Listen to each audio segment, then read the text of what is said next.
ओ मेरे देश के वीरों जागो, अब तो जाग जाओ। वेलकम टू माय चैनल दिमागी लाल जी के। दिमागी लाल जी के चैनल में आपका स्वागत है। मैं मणिकांत कुमार फिर से नया टॉपिक और नया वीडियो लेकर आपके पास आ चुका हूं और आज हम नई चीजों को देखेंगे। और आज का हमारा टॉपिक होने जा रहा है हेक्सा। हमारा टॉपिक क्या है? हेक्सा। हेक्सा को समझेंगे क्योंकि फीटर ट्रेड से रिलेटेड जितने भी बच्चे हैं उसके लिए इतना ज्यादा महत्वपूर्ण है। और सारे ट्रेड में जहां जहां यूज होगा हेक्सा उसके लिए तो इंपॉर्टेंट है ही। इसमें बहुत सारे क्वेश्चंस बनते हैं एग्जाम में भी और इसके पार्ट्स को भी जानना है और ये क्या फंक्शन करता है, कहां यूज होता है, ये सारी चीजों के बारे में हम देखने वाले हैं। तो बिना देरी करते हैं वीडियो को स्टार्ट। उससे पहले मैं बता दूं, अगर मेरे चैनल पे नए हैं तो चैनल को क्या करेंगे? सब्सक्राइब करेंगे और प्रेस द बेल आइकन को दबाने के बाद क्यों दबाएंगे सबसे पहला? क्योंकि आपको मेरा नोटिफिकेशन सबसे पहले आपको मिल जाए। तो बिना देरी के करते स्टार्ट। हमारा टॉपिक क्या हो गया? हेक्सा। हेक्सा, ठीक है। हेक्सा को आज समझने वाले हैं, ठीक है। नेक्स्ट स्लाइड में देखते हैं हेक्सा के बारे में क्या लिखा हुआ, ठीक है। देखिए कंटेंट में हम लोग क्या पढ़ेंगे, देखिए ध्यान से।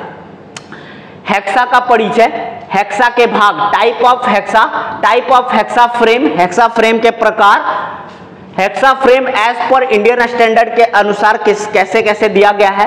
हेक्सा ब्लेड के बारे में पढ़ेंगे, टाइप ऑफ हेक्सा ब्लेड के बारे में पढ़ेंगे, स्पेसिफिकेशन ऑफ हेक्सा ब्लेड के बारे में पढ़ेंगे, पावर सॉ के बारे में पढ़ेंगे और हेक्सा के महत्वपूर्ण तथ्य, important point of hexa and precaution, सावधानियों को, इन सारी चीजों को हम देखने वाले हैं, ठीक है। नेक्स्ट स्लाइड में देखते हैं क्या है। सबसे पहले आया हेक्सा, ध्यान दीजिएगा। हेक्सा, हेक्सा फिटिंग शॉप का एक मुख्य कटिंग टूल होता है जिसके द्वारा वर्कशॉप में किसी धातु को काटने का कार्य किया जाता है। हेक्सा क्या है? एक कटिंग टूल है जिसके द्वारा हम किसी भी मेटल को काटने का काम करते हैं। जब हम फिटर वर्कशॉप में जॉब बनाते हैं किसी मशीन पर या बेंच वाइस पे कस के, तो जब हम कटिंग करते हैं तो जिस टूल का यूज करते हैं उस टूल को हम क्या कहते हैं? हेक्सा कहते हैं, जिससे कटिंग किया जाता है, वो एक कटिंग टूल है। हेक्सा के द्वारा धातु को काटने की क्रिया को हेक्सोइंग कहा जाता है। ये बहुत इंपॉर्टेंट बात यहाँ पे बोल दिया। हेक्सोइंग, हेक्सोइंग एक ऐसी प्रक्रिया जिसके हेक्सा के द्वारा कटिंग करने की प्रक्रिया क्या कहलाती है? हेक्सोइंग कहलाती है। जैसे फाइल में क्या था? फाइल के द्वारा कटिंग करने की प्रक्रिया क्या कहलाती है? जो चिप्स के रूप में निकालता था उसे क्या कहते थे? फाइलिंग कहते थे। उसी तरह हेक्सा के द्वारा धातु को काटने की क्रिया को हेक्सोइंग कहा जाता है। क्लियर? उसके बाद बोला क्या? हेक्सा के दो मुख्य भाग होते हैं या दो भाग होते हैं, मुख्यतः कौन कौन सा? हेक्सा फ्रेम और ब्लेड। देखिए ध्यान से, यहाँ पे ड्राइंग आपको दिख रहा होगा। ये जो आपको दिख रहा है, ये जो पोर्शन है, ये जो पोर्शन आपको दिख रहा है, ये क्या हो गया? हेक्सा फ्रेम हो गया। और यहां जो आपको ये दिख रहा है, ये आपका क्या होता है?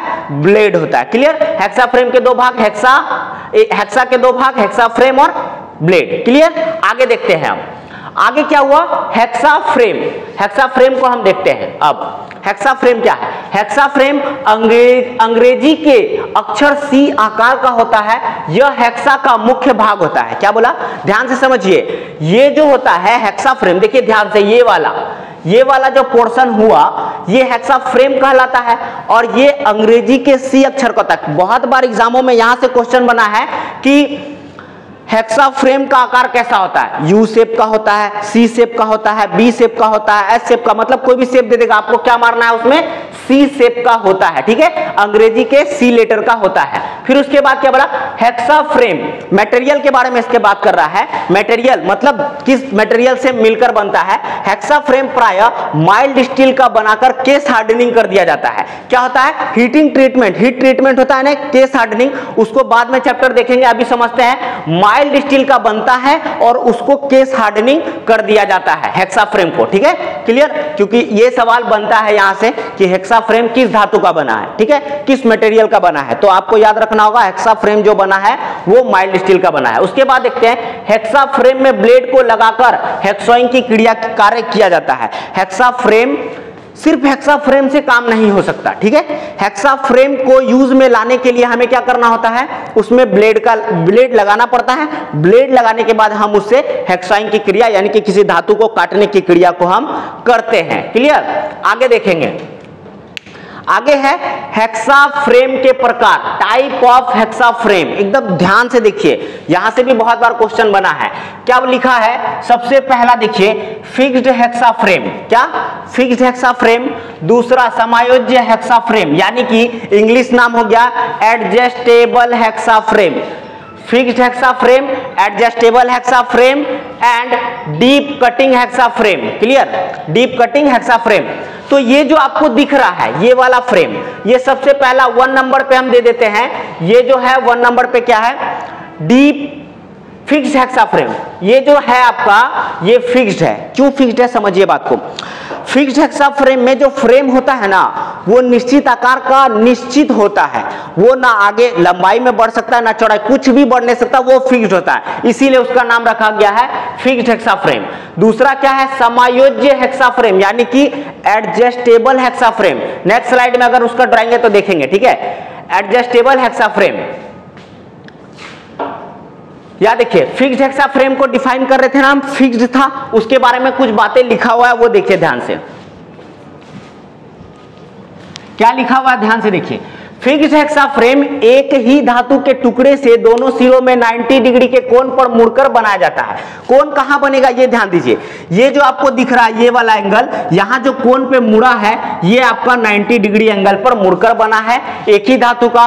फिक्स्ड हेक्सा फ्रेम में एक निश्चित साइज के ब्लेड का यूज किया जाता है। अब ध्यान दीजिए, ये बात भी बहुत इंपॉर्टेंट है। ये जो ब्लेड लगा हुआ है यहां से यहां तक, ये जो ब्लेड लगेगा वो निश्चित हाइट का, मतलब निश्चित लेंथ का लगेगा, मतलब इसका जो लंबाई होगा वो निश्चित होगा, जो कि fixed hexa frame. Suppose that 200 mm का 250 mm का हेक्सा ब्लेड है हमारे पास, तो ये फ्रेम भी 250 mm के लिए ही प्रयुक्त होगा, वो 300 mm नहीं ले सकता। 300 mm का ब्लेड लगाना है तो 300 mm का उसकी लंबाई का आना चाहिए हेक्सा फ्रेम, तब हम उसका यूज करेंगे। फिर तीसरा क्या बोला पॉइंट? फिक्स्ड हेक्सा फ्रेम अन्य हेक्सा फ्रेम की अपेक्षा क्या होता है? अधिक मजबूत होता है। अब जाहिर सी बात है, केस हार्डनिंग कर दिए, हीटिंग ट्रीटमेंट कर दिया, उसको हार्ड कर दिया माइल्ड स्टील को, तो फिक्स्ड हेक्सा फ्रेम क्या होता है, और जो हेक्सा फ्रेम होते हैं उसकी अपेक्षा क्या होता है? अधिक हार्ड होता है। फिर उसके बाद चौथा पॉइंट क्या बोला? फ्रेम की साइज के अनुसार ब्लेड का चयन किया जाता है। फ्रेम की साइज, जितना फ्रेम का साइज होता है ना, उसके अनुसार ही हम क्या करते हैं? उसके ब्लेड को चयन करते हैं। क्लियर? उसके ब्लेड को चयन करते हैं। अभी इसके पार्ट्स को भी देखेंगे, बहुत सारा और पार्ट होता है इसका। आगे फिफ्थ पॉइंट क्या है? फिक्स्ड हेक्सा फ्रेम को सॉलिड फ्रेम भी कहा जाता है। देखिए एक यहां से क्वेश्चन बन सकता है आपका, एमसीक्यू डायरेक्ट बोलेगा क्या? सॉलिड फ्रेम के नाम से कौन सा हेक्सा फ्रेम जाना जाता है? एडजस्टेबल दे देगा, फिक्स्ड हेक्सा फ्रेम दे देगा और डीप कटिंग हेक्सा फ्रेम दे देगा, तो कौन सा लगेगा? एक नॉन ऑफ दिस दे देगा। तो आपको याद रखना है फिक्स्ड हेक्सा फ्रेम का दूसरा नाम क्या हो सकता है? Solid frame. क्लियर? अभी देखिए इसमें हम पार्ट्स को और दिखा देते हैं। ये जो आपको पार्ट दिखा, ये वाला पार्ट, ये आपका क्या हो जाता है? हैंडल हो जाता है। ये आपका तो ब्लेड में बता दिया। अब देखिए ये जो आपको पार्ट दिख रहा है जिसमें ब्लेड लगा हुआ है, यहां पे भी है, यहां पे भी है, तो ये होता है, ये वाला जो पार्ट आपको दिख रहा है, ये पार्ट होता है फिक्स्ड ब्लेड होल्डर। क्या कहलाता है ये? Fixed blade holder. जो हैंडल के तरफ से रहता है ये कहलाता है फिक्स्ड ब्लेड होल्डर, और दूसरा तरफ जो आपका लगता है वो होता है एडजस्टेबल ब्लेड होल्डर। क्योंकि यहां पे आप जो ये नट देख रहे हैं, इसे नट नहीं, विंग नट या नट नट के नाम से जानते हैं। विंग नट होता है। क्यों विंग नट होता है? क्योंकि वो इस आकार का होता है, एक पंख के तरह होता है, ठीक है, जिसको हम क्यों तुरंत खोल भी सकते हैं, तुरंत कस भी सकते हैं हाथों की मदद से, इसीलिए इसे विंग नट या नट नट के रूप में यूज किया जाता है। ये आपका सॉलिड फ्रेम हो गया, ये इसके पार्ट्स थे। क्लियर? अब एक चीज देखेंगे, यहां पे एक पिन होता है, ये छोटा छोटा पिन होता है, जिसकी सहायता से हम क्या करते हैं? ब्लेड को फ्रेम में फंसाते हैं या कसते हैं, ठीक है। तो वो पिन का नाम होता है रिटेनिंग पिन। रिटेनिंग क्यों? क्योंकि वो एक बार फिट होने के बाद दोबारा क्या होता है? निकलता नहीं है काम करने के दौरान, टाइट कर दिया जाता है, इसीलिए उसे रिटेनिंग पिन कहा जाता है, ठीक है। नेक्स्ट स्लाइड देखते हैं हम। अब आ गया हमारे पास कौन सा? समायोज्य हेक्सा फ्रेम। क्या है? एडजस्टेबल हेक्सा फ्रेम, ठीक है। ध्यान से इसे समझेंगे। ये देखिए, ये है एडजस्टेबल हेक्सा फ्रेम का ड्राइंग। अभी देखिए क्या बोला, एडजस्टेबल हेक्सा फ्रेम धातु के दो अलग साइज के टुकड़े को मिलाकर बनाया जाता है जिसे आपस में समायोजित या एडजस्ट किया जा सके। यानी कि ये हेक्सा फ्रेम ऐसा है जिसको हम क्या कर सकते हैं, अपने आवश्यकता के अनुसार ब्लेड की लंबाई के अनुसार क्या कर सकते हैं, एडजस्ट कर सकते हैं। ये एडजस्टेबल होता है, ठीक है। एडजस्टेबल हेक्सा फ्रेम में विभिन्न लंबाइयों के हेक्सा ब्लेड बांधे जा सकते हैं। जितने प्रकार के ब्लेड पाए जाते हैं 250 mm 300 mm, तो उसको क्या कर सकते हैं हम 300 mm में भी यूज हो सकता है और 250 mm में भी यूज हो सकता है, ठीक है। लेकिन फिक्स्ड हेक्सा फ्रेम ऐसा नहीं। फिक्स्ड हेक्सा फ्रेम अगर 300 mm का ब्लेड है तो 300 mm वाला ही हेक्सा फ्रेम लगेगा, और आपका अगर 250 mm वाला ब्लेड है तो उसमें वो यूज करेंगे। लेकिन इसमें दोनों यूज कर सकते हैं। और ये जो आपको दिख रहा है ये स्क्रू, यहां पे क्या लिखा, टम्बलर फ्रेम एडजस्टेबल। ये जो होता है ना बड़ा होता है इसकी फ्रेम की सहायता से, क्योंकि ताकि एडजस्ट करने के टाइम वो क्या, जैसे कैप और मार्कर है ना, तो ये एक छोटा है, ये थोड़ा सा बड़ा होगा डायमीटर में, तो इसको क्या होता है अंदर घुस जाता है। उसी तरह ये भी एडजस्ट करके आगे पीछे कर सकते हैं लंबाई के अनुसार, ठीक है। विंग नट देखिए, अभी ड्राइंग बनाया था ना छोटा सा, यही आपका विंग नट होता है।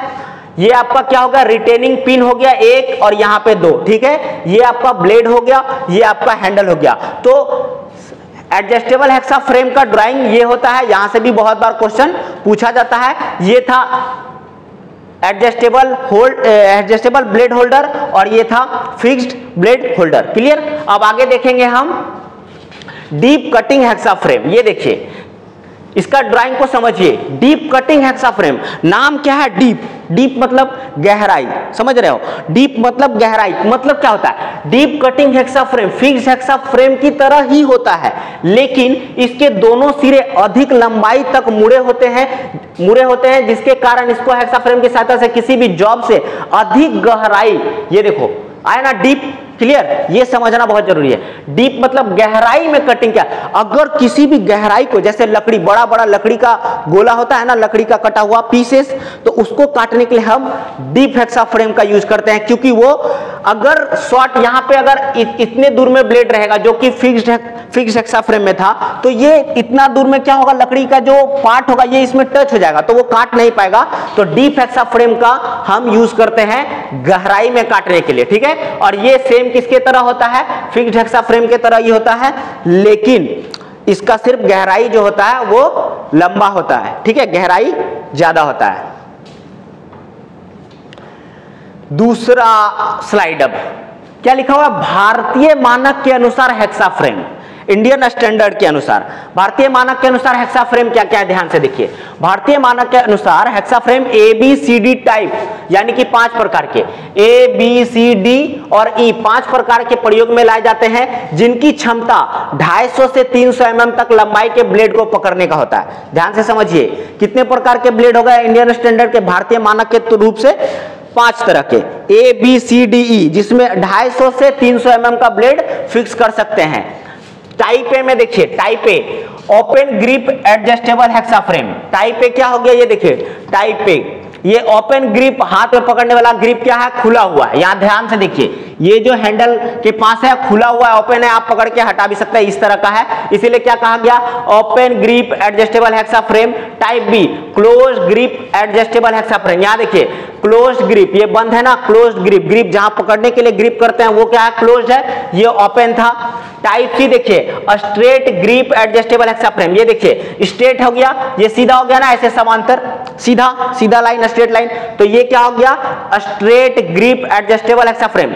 डी में क्या है, straight grip non adjustable hexa frame. ये जो है स्ट्रेट ग्रिप तो है जो कि प्राय यूज होता है, लेकिन ये फिक्स्ड है, एडजस्टेबल नहीं है। बाकी ये तीनों क्या था, एडजस्टेबल था। उसके बाद क्या है, deep throat non adjustable, deep cutting वाला हेक्सा फ्रेम है, लेकिन ये क्या है, आपका फिक्स्ड है, ठीक है, ये एडजस्टेबल नहीं है। समझ आ गया। भारतीय मानक के अनुसार कितने प्रकार के, type A, type B, type C, type D और टाइप ई। क्लियर, ध्यान देना है इसमें। यहां से क्वेश्चन बन सकता है कि पूछ देगा आपको टाइप ए में कौन सा हेक्सा फ्रेम यूज किया जाता है, उसका नाम बताएं, या टाइप सी में कौन सा हेक्सा फ्रेम। तो आपको ये चार्ट याद होना चाहिए, ये नामें याद होने चाहिए। आगे देखेंगे हम हेक्सा ब्लेड। अब ध्यान दीजिए, हेक्सा ब्लेड क्या होता है।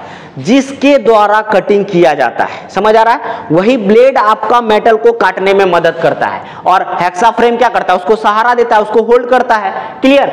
हेक्सा ब्लेड एक प्रकार का स्टील की पत्ती होती है, स्ट्रिप पत्ती होती है, जिसके दोनों सिरों के गोलाई के लगातार काटकर होल, गोलाई बनाकर क्या करता है? होल बनाया जाता है, जिसे पिन होल कहा जाता है। अब देखिए हेक्सा ब्लेड, आप देखिए ध्यान से, ये हेक्सा ब्लेड हो गया।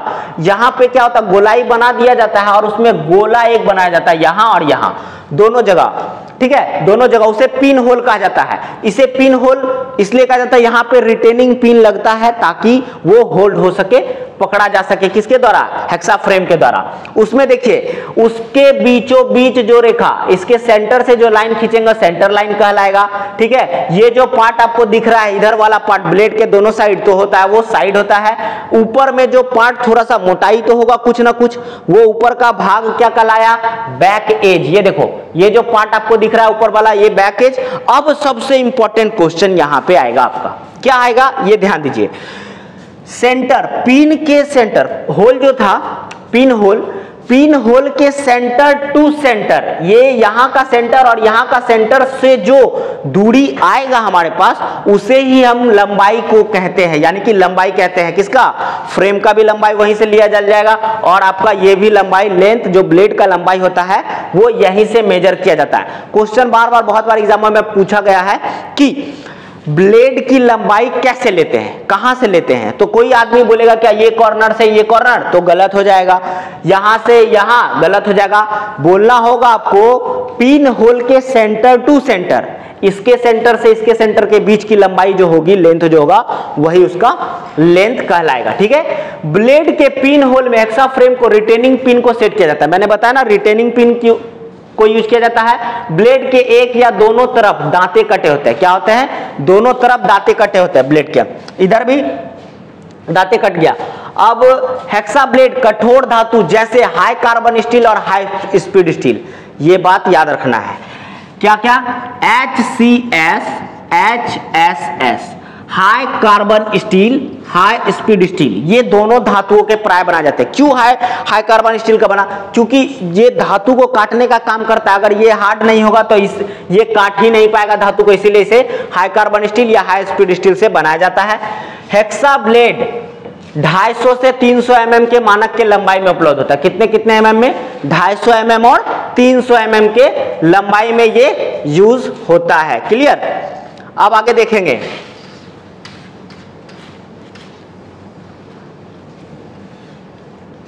हेक्सा ब्लेड के प्रकार को देखिए, क्या लिखा हुआ है? टाइप ऑफ हेक्सा ब्लेड, जो कि कंटेंट में हमने पहले ही पढ़ा था। टाइप ऑफ हेक्सा ब्लेड क्या है? हेक्सा ब्लेड मुख्यतः दो प्रकार के होते हैं। कौन कौन? पूर्ण कठोर ब्लेड, पूर्ण कठोर बोले तो समझ नहीं आया होगा। ऑल हार्ड ब्लेड, ये समझ आ गया ना, ये चीजें समझना है। ऑल हार्ड ब्लेड और फ्लेक्सिबल ब्लेड, लचीली ब्लेड, यानी कि पूर्ण, क्या बोला कि ऑल हार्ड ब्लेड ऐसा होगा जो पूरा का पूरा कठोर होगा, पूरा बॉडी उसका कठोर होगा। और फ्लेक्सिबल जो होगा उसका पूरा बॉडी कठोर नहीं होगा, बल्कि सिर्फ जो टीथ होते हैं, जो दांते कटे होते हैं, वो आपका कठोर होगा, बाकी जो बॉडी होगा वो हार्ड नहीं होगा। यही कहना है उसका। ठीक है, आगे देखेंगे। हेक्सा ब्लेड देख लिया आप लोग, दो प्रकार के हैं।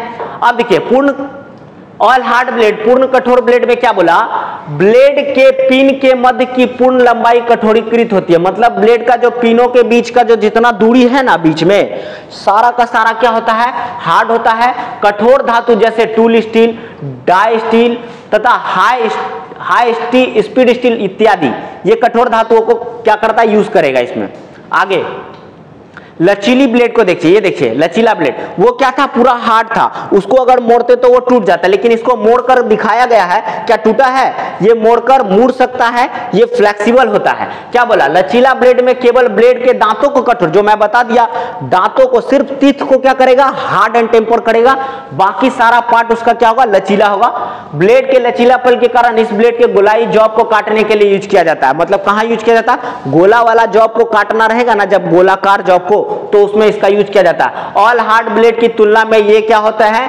हल्की होते हैं, मतलब ये ज्यादा हल्का होता है ऑल हार्ड ब्लेड की तुलना में। क्लियर? यहां तक तो नॉलेज, कोई दिक्कत नहीं, कोई डाउट होगा नहीं। जो भी मेरे चैनल पे नए हैं वो जल्दी से चैनल को सब्सक्राइब करें, ठीक है। इतना नॉलेज मिल रहा है तो आगे हम अभी बहुत सारी चीजों को देखेंगे। आगे देखते हैं, लचीला ब्लेड हम समझ गए। अब क्या बोला, हेक्सा ब्लेड की विशेषता, specification of hexa blade, clear. Hexa blade की विशेषता को देखेंगे। हेक्सा ब्लेड की विशेषता, ब्लेड की लंबाई, पिच और प्रकार से किया जाता है। किस किस चीज से, ब्लेड की लंबाई, लेंथ से, पिच से और उसके प्रकार, टाइप से। उदाहरण क्या है, देखो 300 स्टार 1.8 mm पिच, पूर्ण हार्ड ब्लेड। हार्ड ब्लेड को बोला है पूर्ण हार्ड ब्लेड, मतलब ऑल हार्ड ब्लेड। उसमें ड्राइंग को दिखाया, देखिए यहाँ पे कुछ डायग्राम है। ये जो लंबाई आपको दिखा, यहां से यहां तक की दूरी, ये ब्लेड का विड्थ है, चौड़ाई, ठीक है। यहाँ रिलीफ एंगल देखो कैसे बना है, ये एंगल से यहाँ जो सरफेस आपका दिखा और ये जो कोण, दांत का कोण बना है, ये कोण, और यहाँ से ऐसे ये जो कोण बना वो रिलीफ एंगल हो गया। ये आपका टूथ फेस हो गया, ये इससे कटिंग करने वाला है फेस। ये देखिए यहाँ दोनों के बीच एक लंबवत लाइन खींचा हुआ, एक जो ब्लेड मुड़ा हुआ है, उन दोनों के बीच का जो कोण बना है वो क्या है, रैक एंगल कहलाता है, क्लियर। रैक एंगल कहलाता है। अब पिच के बारे में बात करो, ये आपका क्या हो जाएगा, इसमें रूट और इधर हो जाएगा क्रेस्ट। अगर ऊंचाई में बात करें तो ऐसे रूट और क्रेस्ट दोनों बातें अलग अलग होता है, लेकिन ध्यान से समझिए, यहां से यहां तक की दूरी पिच कहलाएगी, यहां से यहां तक की दूरी भी पिच कहलाएगी। मतलब दोनों में से कहीं भी आप पिच की दूरी ले सकते हो। टूथ का पिच क्या होता है, दो दांतों के ऊपर वाले जो हिस्से हैं, सबसे ऊपर वाला नुकीला वाला भाग, वहां से वहां तक अगले वाले जो दांत होंगे उसके दूरी को क्या कहते हैं, टूथ पिच कहते हैं। और उसका जो फेस दिख रहा है ये वाला, जिससे कटाई हो रहा है, वो क्या कहलाता है, टूथ फेस या कटिंग एज कहलाता है, क्लियर। अब देखिए एक चीज इसमें समझना है, जब ये कटिंग करेगा तो आगे फॉरवर्ड की तरफ कटिंग करेगा, और हमें टूथ जो लगाना है, जो ब्लेड लगाएंगे, उसका जो दांते होगा, टीथ जो होगा वो आगे की तरफ होना चाहिए। जैसे हैंडल अगर ऐसे पकड़ रहे हैं, सामने से हैंडल पकड़ रहे हैं, तो दांत किधर की ओर होगा, फॉरवर्ड की तरफ, जिधर विंग नट होता है उधर की तरफ होना चाहिए, ताकि वो कटिंग कर सके, ठीक है। बैक में कटिंग नहीं होता। चलिए आगे देखते हैं। आगे क्या बोला, ब्लेड के पिच, ब्लेड के कुछ पिच के बारे में बताया गया है। अभी जो मैंने बताया पिच की दूरी, तो देखिए कोर्स, मीडियम, हार्ड। या देखिए कोर्स, मीडियम और फाइन। कोर्स, मीडियम और फाइन मतलब मोटा, मध्यम और महीन में क्या क्या होता है। कोर्स में देखिए क्या है, 1.8 mm का पिच होता है कोर्स में। यहां से क्वेश्चन ऑब्जेक्टिव में बहुत बार बने हैं, कोर्स में कौन सा पिच यूज किया जाता है, तो 1.8 mm। For soft material, example brass, bronze, mild steel, cast iron. क्या किसके लिए यूज होता है ये, bronze, cast iron, brass, soft material, यानी कि सॉफ्ट मटेरियल के लिए 1.8 mm का जो कोर्स में पाया जाता है। मीडियम में क्या होगा, 1.4 से लेकर 1.0 mm तक पिच होगा, जो हार्ड मटेरियल को काटने के लिए, जैसे high carbon steel, high speed steel, tool steel, इन सब को काटने के लिए प्रयोग किया जाएगा। महीन के लिए क्या है, 0.8 mm का प्रयोग किया जाएगा, और यूज क्या, शीट मेटल में, ठीक है, पाइप में, थिन ट्यूब में, ये सभी चीज को काटने के लिए इसका प्रयोग किया जाएगा। कोई दिक्कत, यहां तक समझ में आया। देखिए ध्यान से, यहां पे दिया पिच 1.8 mm, पिच 1.4 और 1 mm, और पिच 0.8 mm। तीनों के दांतों की आप जो बनावट देख रहे हैं वो देख सकते हैं, आप समझ सकते हैं कि दांतों के बनावट की तरह कैसे है। मोर चीप क्लियरेंस, 2 और मोर टीथ और सेक्शन, 2 और मोर टीथ और सेक्शन, ये चीजें है इसमें। चलिए आगे देखते हैं हम। अब लास्ट की तरफ है, खत्म होने ही जा रहा है हमारा टॉपिक। ब्लेड के दांतों के सेटिंग किस तरह से होते हैं। ब्लेड के दांतों के सेटिंग, वेब सेटिंग, पहला क्या है, तरंग की तरह। तरंग की तरह का मतलब ऐसे ऐसे, जो दांते कटा होगा इस तरह का होगा। देखिए यहाँ पे आपको दिख रहा होगा, ये जो दांते कटे हैं आपको दिखाने के लिए, ये वेब ही है, ठीक है, वेब बना हुआ। ब्लेड के दांते तरंग के रूप में व्यवस्थित होते हैं, उसे हम वेब सेटिंग के तरह समझते हैं, ठीक है। वेब सेट और स्टैगर्ड में लिखा हुआ है 0.8 mm, 1.0 mm या 1 mm से अधिक, ठीक है। आगे देखते हैं। अब क्या बोला, स्ट्रेच सेटिंग, ये क्या होता है, ये देखिए एक दांत इधर, एक दांत उधर, मतलब एक इस साइड से एक ही सेट, एक ही सेट, एक ही सेट, एक ही सेट, एक ही सेट। इस तरह से जब दांतें सेटिंग करते हैं तो हमारा क्या होता है, टेढ़ी मेढ़ी सेटिंग कहलाती है। एक दांत या दो दांत एक ग्रुप को छोड़ते हुए दूसरे दांतों या दूसरे दांतों के समूह को टेढ़ा कर देता है। या एक दांत दो ऐसे भी हो सकता है, या दो दांत ऐसे रहेगा, दो दांत उधर, या दो दांत ऐसे रहा, एक दांत सीधा रहेगा, फिर दूसरा दांत ऐसे स्टार्ट होगा। मतलब एक पैटर्न को वो फॉलो करता जाएगा। वैसे टीथ क्या होते हैं, टेढ़ी मेढ़ी सेटिंग, स्ट्रेट सेटिंग कहलाता है। जॉब में कटाई के दौरान ब्लेड में अच्छी पिच क्लियरेंस प्राप्त होता है। इससे इसके थ्रू क्या होता है, अच्छी क्लियरेंस, पिच क्लियरेंस प्राप्त होता है। क्लियर? आगे देखेंगे, आगे क्या हो गया, हेक्सॉइंग। ध्यान दीजिए, लास्ट हेक्सॉइंग क्या है, हेक्सा के द्वारा धातु के काटने की विधि को हेक्सॉइंग कहते हैं। हेक्सॉइंग करते समय निम्नलिखित सावधानियां रखनी चाहिए। क्या क्या, देखिए, जॉब को वाइस जॉ के निकट अच्छी तरह बांधना चाहिए ताकि काटने वाली रेखा साफ व सीधी दिखाई दे। पहला पॉइंट। दूसरा क्या हो गया, दूसरा आपका हो गया धातु के आकार व कठोरता के अनुरूप ही ब्लेड का चयन करना चाहिए। तीसरा, हेक्सा ब्लेड के दांतों को आगे की तरफ रखकर ठीक प्रकार से कसना चाहिए। हेक्साइंग करते समय बाएं हाथ के अंगूठे के साथ मेटल पर गाइड कट देना चाहिए ताकि ब्लेड फंसे। ये क्या बात बोला कि जब हम धातु को काट रहे हैं तो पहले अंगूठे से ऐसे रखकर उस पे गाइड कट, उसको फंसाने के लिए पहले थोड़ा सा एक निशान कट लगाया जाता है, उसके बाद हेक्साइंग करना चाहिए। ये सब बात है। हेक्सा फ्रेम के दाएं हाथ से तथा फ्रेम का अगला हिस्सा बाएं हाथ से पकड़ना चाहिए। फ्रेम का हैंडल जिधर है वो दाएं हाथ से, और फ्रेम का विंग नट जिधर है उधर बाएं हाथ से पकड़ना चाहिए। ब्लेड को गाइड कट में सीधा रखकर हल्के दबाना चाहिए। ब्लेड को आगे ले जाते समय दबाव देना चाहिए, वापस लाते समय ढीला छोड़ देना चाहिए, ढीले तरह से लेके आना चाहिए। यदि मेटल काटते समय ब्लेड बीच में टूट जाए तो पुराने ब्लेड द्वारा ही पूरा कट लगाना चाहिए। हेक्साइंग करते समय धातु के अनुरूप कूलेंट का प्रयोग करना चाहिए। जब आप उसे कटिंग कर रहे हैं तो कूलेंट का भी प्रयोग करना चाहिए। हेक्सा को 40 से 50 स्ट्रोक, यानी कि 1 मिनट में 40 से 50 स्ट्रोक ही लगाना चाहिए। यहां से भी क्वेश्चन बहुत बार एग्जामों में बना है कि कितने स्ट्रोक लगाने चाहिए, तो 40 से 50 स्ट्रोक लगाने चाहिए। आगे क्या है देखेंगे, आगे पावर शो है। पावर शो को किसी और टॉपिक के और वीडियो में हम देखेंगे। आज हमने देखा सबसे पहला वाला क्या देखा हमने, उसके कंटेंट हेक्सा। क्लियर? हेक्सा क्या था, हेक्सा के प्रकार कितने थे, हेक्सा का यूज कहां कर रहे थे, हेक्सा के ब्लेड क्या थे, ब्लेड के प्रकार को देखे, इन सारी चीजों को हमने देखा। ये सारे चीज हमने क्लियर किया है इस वीडियो में। अगर वीडियो इंफॉर्मेटिव लगा, इंफॉर्मेशन दिया, कुछ नॉलेज मिला, तो वीडियो क्या करेंगे, जल्दी से शेयर करेंगे, कमेंट करेंगे, और चैनल पे नए हैं तो चैनल को जल्दी से सब्सक्राइब करेंगे। Thank you so much for watching this video. Next video में मिलते हैं फिर से। Thank you so much.